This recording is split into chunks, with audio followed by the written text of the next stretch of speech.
In our business in society point of view, our privacy, living with the genie out of the bottle.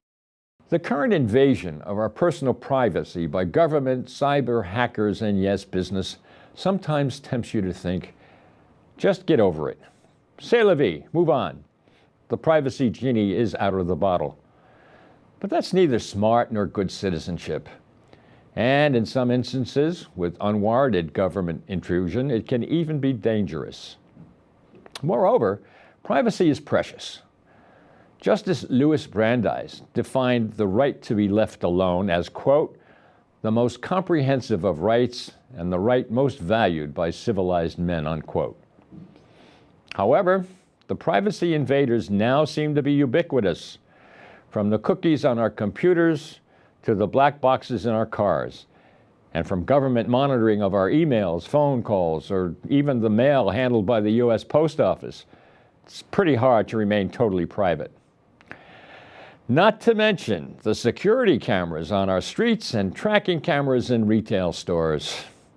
And try to opt out of a system that, whether you know it or not, or approve it or not, is gathering and sharing gobs of personal information.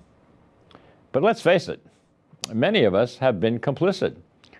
We often leave ourselves open to tracking, whether by the government for national security or industry, mainly for marketing. We disclose private information in obtaining government services or market services. So what's to be done? Write to your congressman seems a bit facile, but there are specific new policies that government should establish. Declassifying more information is one. A more vigorous U.S. Civil Liberties Oversight Board is another. True, according to the Pew Center, a majority of Americans think it is acceptable for the National Security Agency to track Americans' phone activity in order to investigate terrorism, but carefully considered additional transparency of some of these programs would surely be comforting. That won't happen without broad public support. On the business tracking front, an increasing number of private internet users are hiring cybersecurity firms to help them guard against identity incursions. Or if they're sophisticated enough, they're strengthening their passwords, considering encryption, and more frequently using cash rather than credit cards. 2, some makers of web browsers and app suppliers are sensitive to consumer demand for more privacy, and they're reportedly building more protection into their software.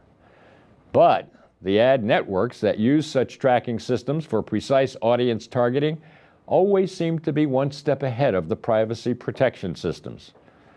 This kind of privacy tug-of-war, with the citizen consumer in the middle, would best be alleviated by business itself. The alternative?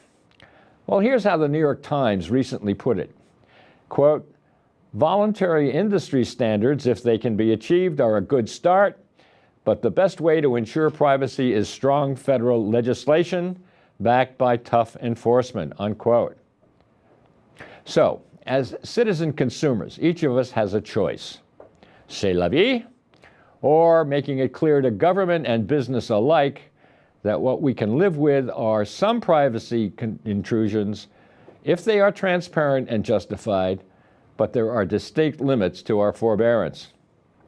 And in deciding to act, let's keep in mind what our old friend from France, Alex de Tocqueville, reportedly told us about 175 years ago.